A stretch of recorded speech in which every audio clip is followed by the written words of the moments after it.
I am so freaking hungry right now, but I have no cooked food or snacks. So I'm eating this tortilla.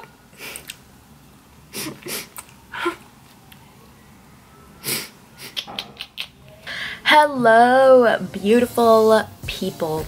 Happy Friday. Today I had a exam for my business course, and then after I got my nails done. I love them. They're light, focus. They're a light pink color. They're so cute.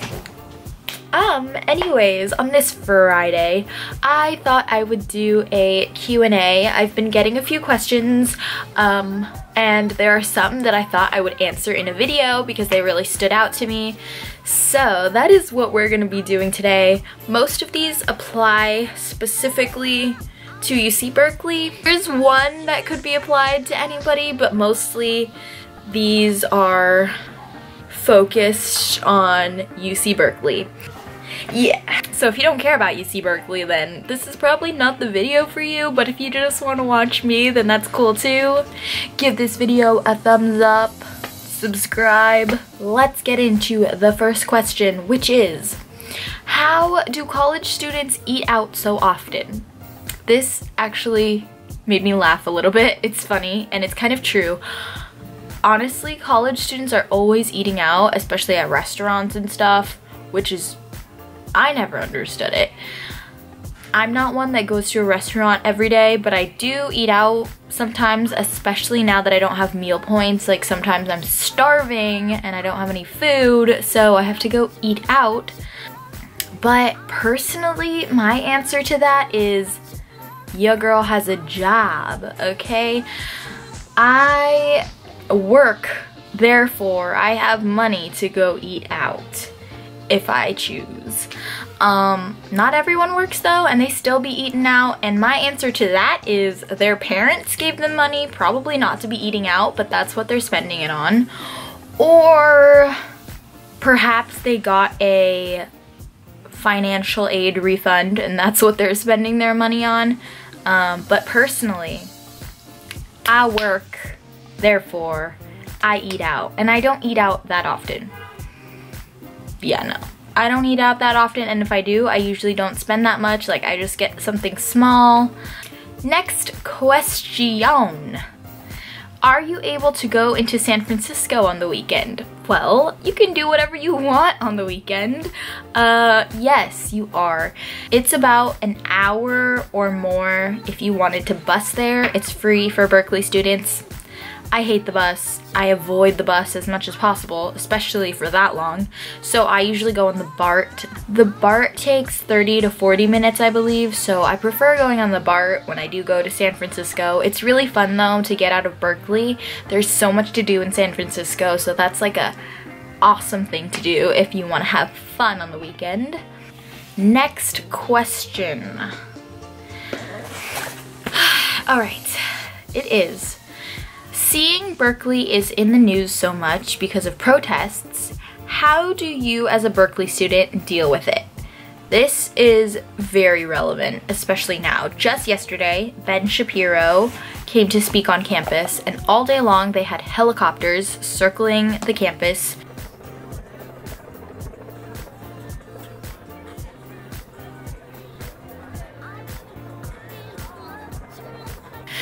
They had literally 30, 40 police on campus all day long, just like chilling in groups, waiting. I don't know what was going on, just to see if anything would happen.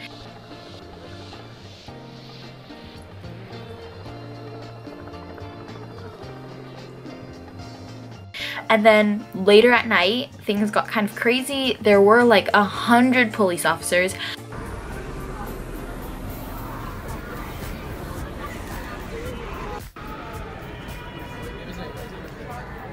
Police officers had guns out, like they were gonna shoot some students down. I don't know, it was kind of scary.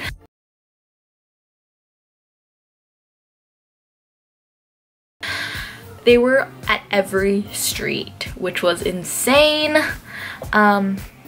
This happens when very controversial speakers come and the university anticipates that big protests will happen, especially after Milo Yiannopoulos came or was going to come, and things got insane there. Windows broke, a fire broke out.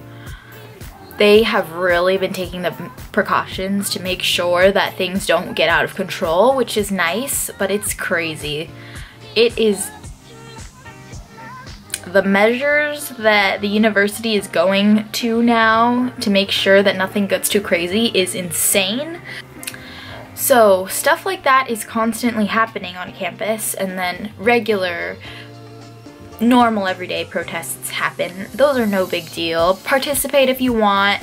You don't have to. The biggest thing that really affects me as a student is when I see such negative media all over the internet. It's on the news. Like, I have family members telling me like, oh, I read this, is this true? And there's so much of it, and a lot of it is not true. I mean, it sort of paints Berkeley students to be these crazy people that believe in free speech, but at the same time don't, because they won't allow people that they disagree with to speak on campus. And that's not necessarily true. You know, I don't want to go too deep into that stuff because that's very controversial. Not every single student is out there at that protest or whatever, and not all the vandalism and bad things that happen during those protests come from students. The protests attract those types of people. Okay, Berkeley, UC Berkeley protests are not limited to UC Berkeley students only. Like, that is the dumbest thing I've ever heard, to try and put all the blame on UC Berkeley students when it's not just UC Berkeley students. I know that there's gonna be lots of comments, most likely, hating on what I'm saying or just trying to argue with me. Not in the mood, buddy, okay? Your comment is going to be deleted. I'm not in the mood to hear that or see that on my channel. I, as a Berkeley student, think that there's a lot of negative connotations that are associated with students and protests here on campus, and I think it's incorrect, not accurate, not completely true, and that's all I really have to say about that. So that is the thing that gets me the most angry. This is just going on a long rant that doesn't need to happen. So yeah, we're gonna just end that there. So me as a Berkeley student, how do I deal with it? I don't know. It's crazy, especially something like last night. I had an exam review at night, so I had to walk through all of that at nighttime, which was honestly a little bit scary. I don't know. I haven't totally decided how I feel about all this stuff. I've never been in a situation where this is such a common thing, and so I'm still trying to get used to that.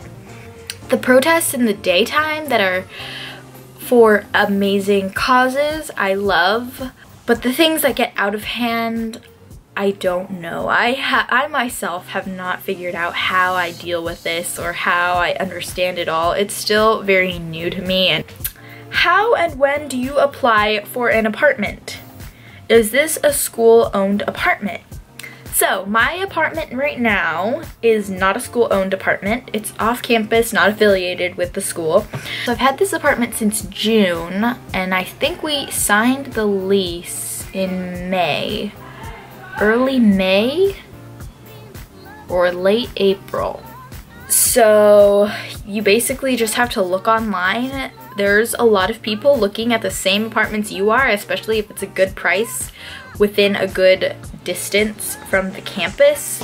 So you have to act fast. If you see a good apartment that is a good price, do not sleep on it. It will be gone before you blink your eye, okay? That happened to us once. We really wanted this other apartment, and then somebody else got to it before we did, so we couldn't get it. Another question related to that is, what are tips for getting a place off campus? like I said, start early. Jump on it when you see something that is good, good price, or close to campus for a good price. Those are gold. Those will be gone so fast. Yeah, housing is no joke around here. It's not impossible to get someplace to live, but to get a good place to live at a good price, you really have to be on top of yo shiz. A tip, there are housing pages, probably for any college, but there's a housing page for UC Berkeley where other students that are graduating or moving will put their apartment up for sale, which is awesome. You can find pretty good deals on there. If you need a sublet is if you are not going to be living in your apartment and you want somebody to rent it out for a little bit, you can put your apartment on that page and people will respond to it, which is awesome, very, very helpful. The last question that I'm going to answer today is it hard to get a job on campus? I've only worked on campus one time, and I worked at the dining hall, which was the worst job I've ever had, if I'm just gonna be blatant and honest. Hated that job, but it was so easy to get. I did not have to do an interview. I think they do phone interviews now, but they didn't do that when I worked there. It is not too difficult to get a job on campus that people don't like that much. If you want to work at the library where you don't do anything and you can just do your homework all day, that is a harder job to get because there's so many people that want that. But if you want to work at the dining hall where nobody really wants to work, that's an easy job to get. There's also a lot of food places and stores near campus that are always hiring. I think students, they just cycle through jobs, in and out of jobs, like nobody's business. Like one day they want a job, the next day they're quitting because it's too much for them to handle. So jobs really circulate. There are so many places that I can think of right now that are hiring. They usually post signs and all you have to do is fill out their application and turn in your resume. It's not a challenge, so don't worry about that. There are plenty of jobs on campus. And I think that concludes my Q&A for today. I hope you guys enjoyed it, found it somewhat helpful. If you have any other questions, feel free to leave them down below. Give this video a thumbs up if you enjoyed it. Subscribe to my channel if you have not already.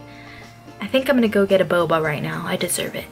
So I will see you guys in my next video. Bye! I got it. The sea as I get old.